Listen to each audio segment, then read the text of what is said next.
Est-ce que t'as déjà regardé quelqu'un de ton entourage, quelqu'un qui gagne pas forcément plus que toi, et te demander comment il fait? Comment il part en vacances sans stresser? Comment il parle d'un projet sans s'inquiéter du budget? Comment il semble juste à l'aise? Pas riche à millions, juste libre. Ce truc-là, c'est pas une question de chance, c'est pas une question de salaire, c'est une question de système. Un ensemble de petites décisions quotidiennes, tellement banales qu'on les remarque même pas, mais qui construisent quelque chose de solide sur la durée. Dans cette vidéo, je vais te montrer exactement ce système. Pas des conseils abstraits, pas de la motivation qui s'évapore en 48 heures. Des habitudes concrètes, simples, que tu peux installer cette semaine dans ta vie, et je te promets que parmi ces habitudes, il y en a une qui va complètement changer ta façon de voir l'argent. Allez, on démarre. Laisse-moi te casser une idée reçue dès le départ. La plupart des gens croient que leur problème financier va se résoudre quand ils vont gagner plus. Augmentation, promotion, nouveau boulot, mieux payé. Et là, tout va changer. Sauf que ça marche presque jamais comme ça. Pourquoi ? Parce qu'il y a un phénomène qu'on appelle l'inflation de style de vie. Chaque fois que les revenus montent, les dépenses montent en même temps. T'as gagné 200 € de plus par mois ? Ton abonnement de salle devient premium. Tu commandes un peu plus souvent, tu te dis que tu mérites ce truc que tu repoussais depuis 6 mois. Résultat, en fin de mois, il reste toujours aussi peu. Parfois, même moins. J'ai un ami qui a eu une belle augmentation l'année dernière, plus 400 € net par mois. 3 mois plus tard, il me dit qu'il arrive toujours pas à mettre de l'argent de côté. Même sensation qu'avant, juste avec un meilleur canapé. Ce qui change pas avec l'argent en plus, c'est le rapport à l'argent. Et c'est ça qu'on va travailler ensemble dans cette vidéo. Voilà quelque chose qu'on te dit jamais à l'école. Ton cerveau est biologiquement conçu pour préférer la gratification immédiate à la récompense future. Et ce n'est pas un défaut de caractère. Le problème, c'est que ce câblage archaïque rencontre aujourd'hui un monde conçu pour l'exploiter. Les notifications, les promos flash, il n'en reste que 2, les abonnements à 9,99 € par mois, qui semblent rien, mais s'accumulent. Tout est pensé pour court-circuiter ta capacité à décider posément. Donc non, c'est pas une question de volonté. Les gens qui gèrent bien leur argent ne sont pas plus disciplinés que toi dans leur tête, ils ont juste mis en place des systèmes qui rendent la bonne décision automatique et la mauvaise décision légèrement plus difficile. C'est ça le secret. Pas la volonté, le design. Et on va voir exactement comment construire ce design dans ta vie. Voici l'habitude numéro 1 des gens financièrement organisés. Et elle tient en 4 mots, te payer en premier. Le principe est simple. Dès que ton salaire tombe, avant les courses, avant les sorties, avant tout, tu transfères automatiquement une partie vers un compte séparé. Ce virement, il est programmé. Il part tout seul, le jour de la paie. Tu n'as rien à décider. Pourquoi c'est aussi puissant ? Parce que ton cerveau s'adapte toujours au montant disponible. Si tu vois 1800 € sur ton compte, tu vis avec 1800 €. Si t'en vires 200 automatiquement, et qu'il t'en reste 1600, tu vis avec 1600. Et tu t'y fais. Toujours. Le montant, tu commences où tu peux. 5% de ton salaire. 50 €, 80 €. L'important c'est que ce soit automatique et régulier. En un an à 150 € par mois, t'as 1800 € de côté sans effort conscient. Juste grâce à un virement programmé. C'est pas sexy comme conseil, mais c'est probablement le plus impactant de cette vidéo. Maintenant qu'on a parlé du virement automatique, parlons de l'endroit où cet argent doit aller. Et spoiler, c'est pas ton compte courant. Un compte courant, c'est une passoire. L'argent entre, tu le vois, et il repart sans que tu comprennes comment. La solution ? Un compte séparé, dédié uniquement à l'épargne. Idéalement sans carte bancaire associée, ou du moins un compte que t'ouvres pas par réflexe. L'idée derrière, c'est créer une friction. Rendre le retrait d'argent légèrement moins immédiat. Pas impossible, juste 2 clics de plus. Et statistiquement, ces 2 clics supplémentaires suffisent à éviter des dizaines de décisions impulsives par mois. Moi j'utilise un coffre Revolut pour ça, c'est un espace séparé dans l'appli, l'argent est là, mais pas dans ma poche virtuelle du quotidien.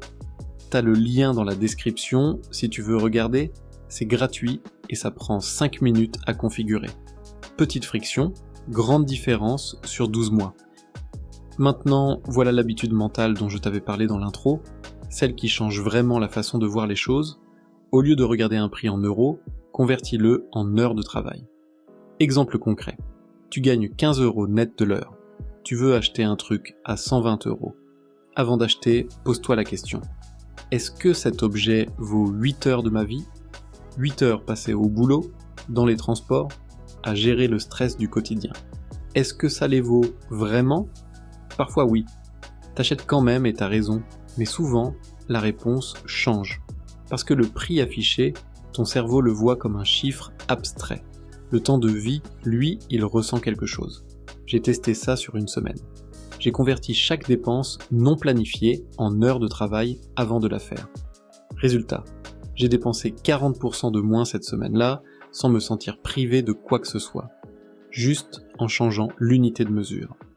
Et c'est pendant 7 jours, juste pour voir.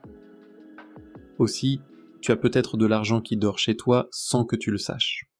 Probablement plusieurs centaines. Peut-être plus. Des vêtements que tu portes plus depuis 2 ans. Du matériel électronique dans un tiroir. Des livres, des meubles, des gadgets achetés sur un coup de tête. Tout ça a une valeur réelle sur Vinted, Le Bon Coin, Facebook Marketplace. Une personne que je connais a passé un samedi après-midi à faire le tour de son appartement. Elle a listé 23 objets. En 3 semaines, elle avait récupéré 290 €. Pas besoin de travailler plus, juste de convertir du bazar en cash. Et il y a un autre endroit où dort de l'argent. Tes abonnements oubliés. Prends tes 3 derniers relevés bancaires, surligne tout ce qui se répète chaque mois. Tu vas trouver au moins un truc que tu paies encore et que tu n'utilises plus. Streaming, appli, abo presse, service cloud. Ces petits montants semblent rien, mais sur un an, ils représentent souvent 300 à 500 € qui partent dans le vide. Annule ce soir. Mets la différence sur ton compte épargne demain matin. Il y a une ligne dans la vie des gens qui s'enrichissent vraiment sur le long terme. Ils arrêtent de consommer passivement et commencent à apprendre activement. La différence est simple. Consommer passivement, c'est scroller, regarder des contenus qui divertissent sans rien t'apporter. Apprendre activement, c'est utiliser le même temps pour acquérir une compétence que tu peux monétiser, comprendre un concept financier ou découvrir une opportunité que tu ne voyais pas avant. 30 minutes par jour, c'est 180 heures par an. Presque 5 semaines à temps plein. Tu imagines ce que tu peux apprendre en 5 semaines si t'es concentré. Et le plus beau là-dedans, c'est que ça ne coûte quasiment rien.